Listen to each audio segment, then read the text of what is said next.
Renny Media. Subscribe. Nkulamusako nnyo mukwano gwaffe gwe yeekumidde ku mukutu Renny Media, Renny Rogers ge mannya gange era nga mu kaseera kano tutuuse n'amawulire ate agafa mu ggwanga oba ebibadde mu ggwanga tubeere nga tubikutuusako wano ku mukutu straight. Okay, olunaku olwaleero ate twegattiddwako ba reporters baffe babiri balambirira okuva mu bitundu ebyenjawulo okubanga ate batuweereza amawulire gano era nga bagacoverinze live. Yenze Mutooro atenyi mbeera ku street kuno ntunda binyeebwa bwange ate nga ndi munnamawulire nakingu. Nange Maama Joan ow'amawulire. Alright, nga tugenda mu maaso n'amawulire gaffe ate kambeere nga nkutegeeza nti munnange emabega kaawo olunaku olw'eggulo omukulu amanyiddwa nga BasajjaMivule Bwaddene ate yakwatiddwa nga ali ku mulimu w'akolera awo ku Baba TV Entinda era nga yakwatiddwa abakulu oba ab'ebyokwerinda aba CID nga bajjidde mu ngoye zitali za uniform bwe batyo ne bamuzingako ku kizimbe kwakolera nga bamulanga emisango omuli sectarianism kwogatta n'okubanga ate asiga obukyayi. Munnamawulire waffe ate yabaddewo nga akavaringa ensonga ezo bw'atyo kabeere nga azitutuusako ate tuzirondoole bulungi nnyo nnyini ddala. Mutooro yenze ndiwo okubeera nga nkuweereza nga nsinziira wano Entinda era nga mbadde ntunda bunyeebwa bwange ndaba abantu bali mu kukuŋŋaana ngenda mbabuuza bayitu kiki ekiri kutambula awo bangambira nti waliwo omusajja gwe bayita BasajjaMivule ono ng'akola ku Baba TV abapoliisi babadde bazze kumukwata bajwaire engoye ezaleeya bwe batuuse ku Baba TV bagyebungulula. Omusajja ono BasajjaMivule abadde akyali munda yavudde yasanga abantu beebulunguludde ekizimbe bamugamba alina emisango egyalina okuba nga awoze bamukwasire bamutwala era bagambye nti ekimukwasizza kwe kuba nga obukyayi mu bantu ate nga promoting ebintu bya sectarianism. Bagambye nti obukyayi engeri gyabusiga mu bantu kwe kukozesa emikutu gya social media nga yogera ku bintu ebiteeka obukyayi mu bantu n'okuba nga abantu tebaagala gavumenti eriku. Ekindi ekimukwasizza bagambye nti sectarianism agitumbula agamba abantu nti abantu abali mu bitundu abali mu ofiisi ennene bonna bava mu kifo kimu. Ekyo nakyo kimukwasizza. Omu Uganda ogw'omusango okugamba nti abantu abali mu bifo ebinene bonna bava mu kifo kimu era bw'okyogerako bakukwata bukwasi. Na BasajjaMivule nikyo kyamukwasizza ng'ayogera ku nsonga ezitali mu magezi. Boni bazeete ezitali mu magezi. Ebyo bibadde wano ku Baba TV ate emabega kaawo abasajja abazannya komedi ababizonto nabo babakwata awo ku Lwokutaano bagamba nti baali boogera ku bigambo ebitasaana kuba ne byogerwa mu bantu babakwata babasiba.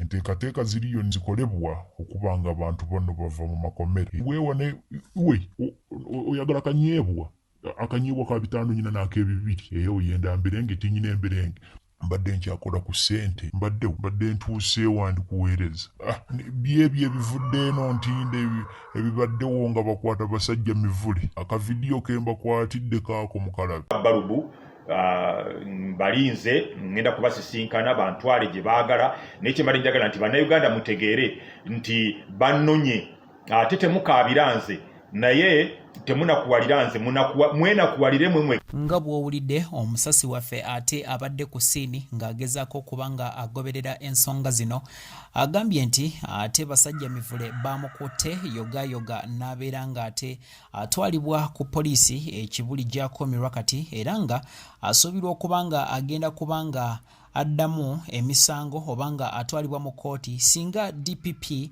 anaavayo n'abeera nga ate azuula ensonga oba omusango ogulina okuvunaanibwa omukulu ono mu ebyo bye bagamba nti asiga obukyayi mu bantu kwogatta n'okuba nga ate promotinga kye bayita sectarianism oba ekyandinnyonnyoddwa ne kigamba nti abantu abava mu kitundu ekimu baweebwa privilege okubanga ate be babeera mu bifo ebya waggulu. Gavumenti kyetakkiriziganya nakyo era kyegamba nti si kituufu okubanga ate kitwalibwa bwe kityo. Munnange nno ate mu buufu bwe bumu ate ne bannaffe ababizonto nabo bakwatibwa emabega kaawo ne babeera nga batwalibwa okubanga bateekebwa emabega w'emitayimbwa era nga enteekateeka zigenda mu maaso n'okuba nga bagenda kuba nga basumululwa. Nga tuvuddeko eyo ate katubeere nga tugendako mu mawulire agaba celebrities oba gayite entertainment news.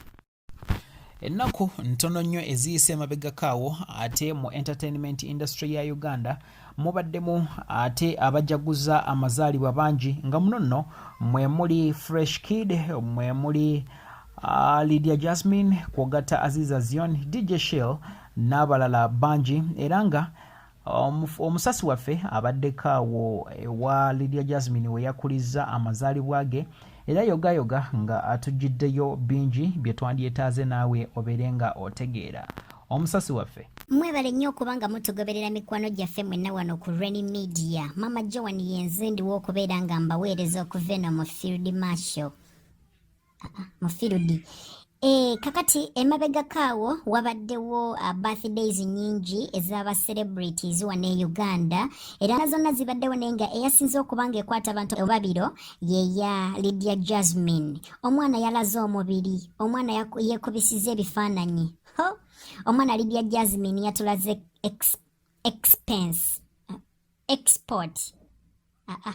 expiry date mu mazina.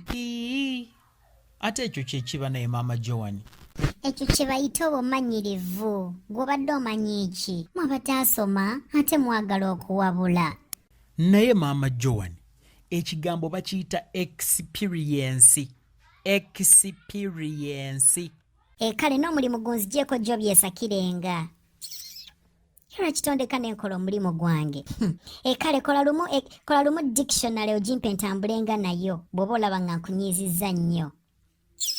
Wama munansonyiwa mbadde nkyabaweereza Lydia Jasmine yakoze birthday party era abantu bangi ababaddeyo abamwagaliza amazaalibwa amalungi. Lydia Jasmine yalabiddwako mu videos ze yakoze. Nze mbaddewo nga nzikwata ng'ali mu kuzina ng'alaga obukodyo bw'enjawulo mu kuzina n'alaga n'amazina gasinga okwagala ga bend over. Lydia Jasmine abadde ayambadde bulungi nnyo wamanga anekanekanye. Keeke yafunye nnyingi oyinza okugamba wali wabaddewo beekeri. Lydia Jasmine abantu bangi abamwagaliza amazaalibwa amalungi nga mwe mwabadde ne Fikifa Maker yagenze ku mukutu gwe ogwa Instagram n'ateekayo n'agamba nti happy birthday Queen Congo. Ne Lydia Jasmine n'agenda maaso n'addamu n'agamba nti thank you Congo. Kwegamba ekiraga nti bano ababiri nabo balina ensonga zaabwe ze baagala okuba nga bamaliriza.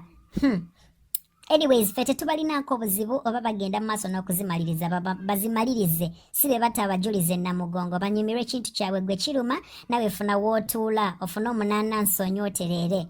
Amazaalibwa ga Lydia Jasmine gawedde bulungi era nga yayeekubisiza ebifaananyi yagenze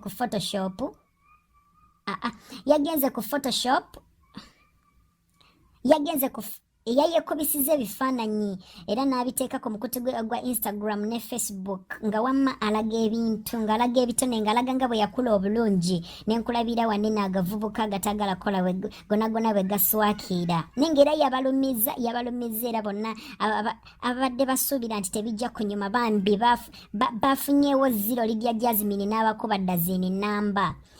Banji abakuziza amazaalibwa gaabwe Aziza Zion happy birthday, DJ Shiro nawe happy birthday, ne Fresh Kid nawe happy birthday nenga Lydia Jasmine yabakwatidde bendera mu ba celebrities. Gega mawulire gembadde nzije eno ku birthday ya Lydia Jasmine omusasi w'omulungi yenze Maama Joan wanezirowe ku faamu y'amajjanja nenga kulono naze mpaka mu kibuga kusaka mawulire. Mwebale nnyo abatulaba ku Renny Media abatannaba ku subscribinga musibwa bingi scratchinga kale nyiga kakapesa ka radio berengo twegatako tambulenga naffe omanye ebifa mu ggwanga. Thank you.